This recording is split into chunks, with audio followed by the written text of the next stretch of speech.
Well, good afternoon, guys. Well, today I want to talk to you about something a little bit different, especially for my channel. Most of us like to talk about survival kits, whether, be get home bag, bug out bag, inch bag, enter your own acronym here. We like to talk about that, gear lists and stuff like that. But at the same time, you pack your car full of survival gear, you run the risk of somebody stealing it. So today let's talk about hiding in plain sight.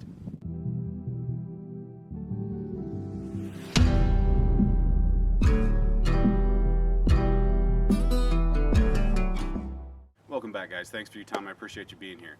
Like I said, today I want to talk about hiding in plain sight, and that concept has been around for a long time. Today I just kind of want to share with you guys my take on hiding in plain sight, especially when it comes in or relates to survival gear, expensive gear that you've forked out a fair amount of change for, that you don't want people to steal out of your car, or like my truck here. I mean, obviously you want to keep that gear with you just in case you ever need it for that hypothetical survival situation we all like to hypothesize about.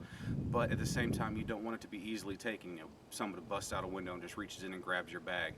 Basically what I'm saying is you don't want it to be enticing. You don't want to make yourself or your gear a target. So guys, before I ramble on and on, which you guys know I'm really good at, the way I answer that question or that equation is a handy 5-gallon bucket. Let me pull you closer and I'll show you how I do it. Before I go any further, guys, I want to clarify that what I'm going to show you today or highlight today is nothing more than an addition to my mobile get home kit.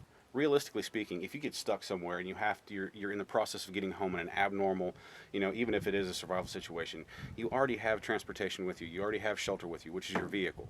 So you're going to want to stay with your vehicle unless you have no other option. So this kit's designed to help sustain you and provide more resources to you as you are at your vehicle. So ideally, you're going to use your vehicle to affect your way home.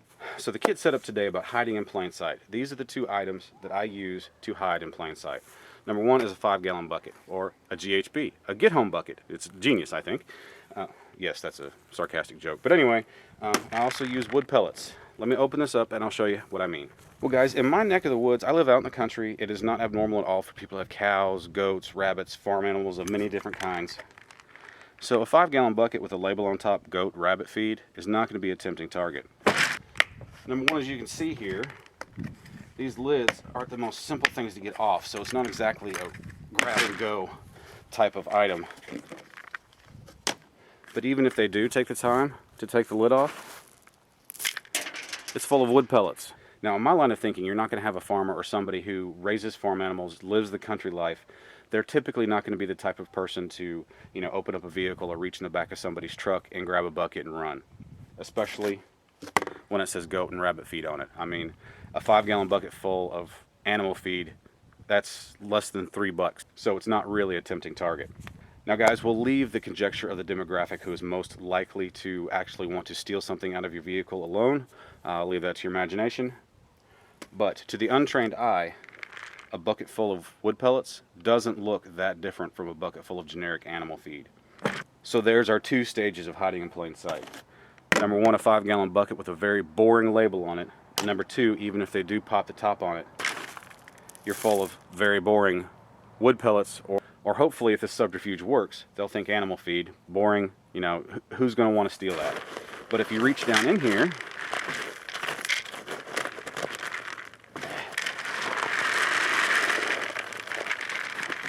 see if I can do this without making a mess. You have a dry bag and other goodies down inside. Now guys, I'm going to show you how I have this set up. Everybody's needs are different. Everybody lives in a different area. Everybody carries different pieces of gear for their particular situation. So just because this is how I have mine set up, I'm not in any way saying this is how you have to have yours set up. My point today is to kind of relate a concept or an idea and give you guys something to run and work with for yourself and come up with your own solution. Now going back to augmenting my regular kit, I do carry stove, carry water, carry all that good stuff. What I want to do here is if I'm stuck at my vehicle, I want to add more immediately available resources to it. So here the wood pellets are actually pulling double duty. It gives me plenty of fuel to cook, purify water, even to stay warm if need be. My regular kit does contain a small personal stove. Inside my dry bag here, I have a larger, more multifunctional stove. This just happens to be a Gen 2 firebox stove. It adds a lot of options as far as heating and cooking. If you need to stay warm, it'll make a far larger fire, but yet still keep it contained.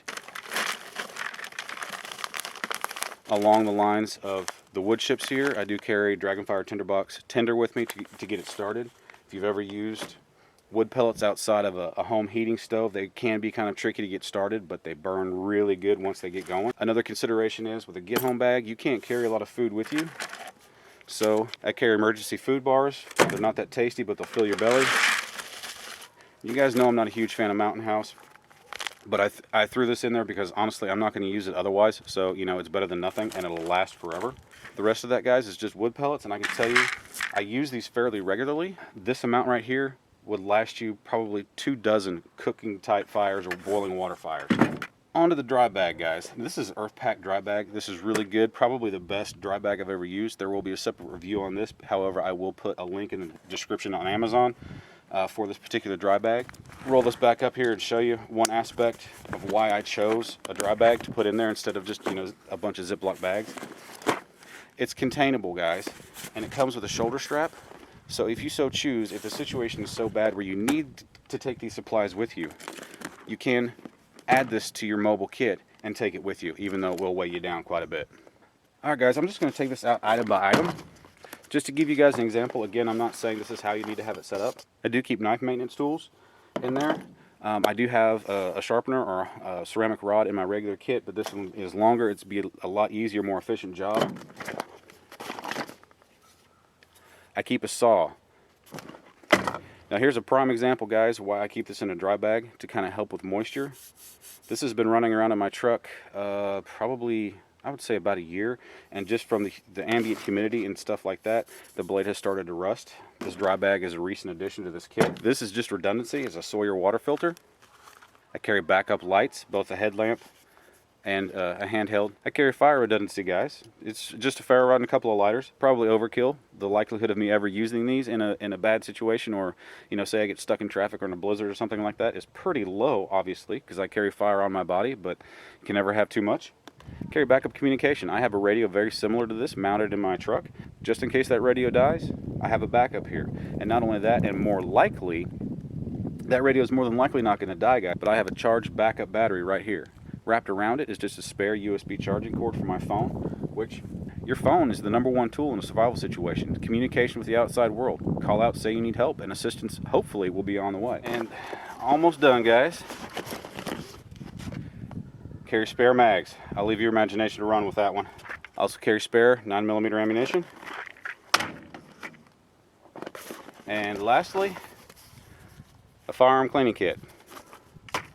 Now, just a reminder, guys, this setup is meant nothing more than to augment your mobile kit, your mobile get home bag, bug out bag, whatever you choose to call it. It's to provide extra resources to you if you're stuck with your vehicle, or if the situation dictates where you need more supplies than what you can carry in here.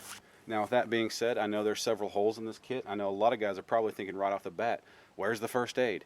Well, guys, I've got this with me. I've got a very comprehensive first aid kit in my current get home bag. I will go over that in a separate video, but this bag is actually in transition to this bag, and yes, there will be a video on that as well. And if, guys, for whatever reason, you need to take these extra supplies with you, make them mobile as well. You know, you don't have to just grab the bucket by the handle and go. Everything shown here can easily fit in this dry bag, and you have a shoulder strap where you can add this to your kit, or even clip it onto your current kit so you have one carry system. So in augmenting this bag, I mean, I've already got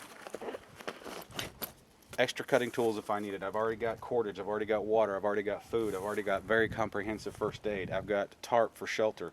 All the C's are covered by this bag. This bucket is meant nothing more, like I said before, to add resources, make readily available to you should you need to stay with your vehicle or add more resources to your mobile kit. Well, guys, that's my answer to hiding gear in plain sight to decrease your risk of it getting stolen or taken from you. In my opinion, folks, you don't need an SHTF situation to need gear like this. It is handy to have it with you, whether it be for natural disasters, snowstorms, traffic incidents, stuff like that, where you get stuck away from home, unplanned, and you don't necessarily need to keep survival gear with you, but it would definitely make your life easier. Anyway, guys, this is my answer to the equation of how you keep somewhat expensive gear with you, but hidden in plain sight, so you're not so much of a target, so you don't run the risk of somebody reaching in the back of your truck or breaking out a window in your car and grabbing a bag that's really tempting looking and running away with it.